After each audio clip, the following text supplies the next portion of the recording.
అన్నటువంటిది జగన్ ఉన్నప్పుడు తీసుకోవాలా, లేకపోతే అదేదో పాలిట్ బ్యూరో తెలుగుదేశంలో ఉన్నట్టు వీళ్ళు ఏదో ఏది పొలిటికల్ అడ్వైజరీ కమిటీని పెట్టుకున్నారు. అది చెప్పేదాకన్నా ఆగాల. ప్రతిదానికి మనం వ్యతిరేకించాలి.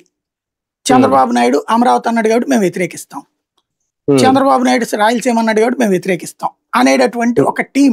వీళ్ళందరూ ఏంటంటే మీడియా ఫోకస్ కోరుకునే బ్యాచ్ ఉన్నారు.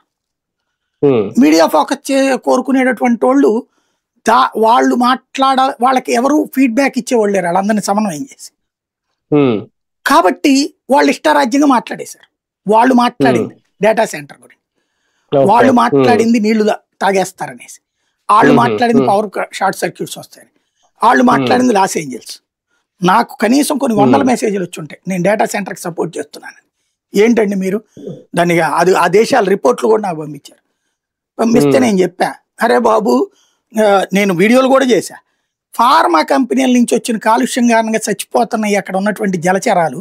మన మత్స్యకారులు ఏడకెళ్ళి ఎందుకు శ్రీలంక వాళ్ళకి దొరికిపోతుంటారు, బంగ్లాదేశ్ వాళ్ళకి దొరికిపోతారు, మన సరిహద్దుల్లో చేపలు దొరికితే అక్కడ దాకా ఎందుకు వెళ్తారు? ప్రతి ఏడాది కూడా అదేదో చేపలకి అదే కాల్పుల విరమణ తరహాలో చేపల వేట నిషేధం పెట్టి 2 నెలలు 3 నెలలు డబ్బులు ఇచ్చి ఆ టైంలో చేప పిల్లలు కూడా వేస్తున్నారుగా. మరి ఎందుకు పెరగట్లా? ఎందుకు చేపలు దొరకట్లా? వైజాగ్లో కొన్ని వందల సార్లు నేనే స్టోరీలు వేసా. అక్కడున్న ఒడ్డున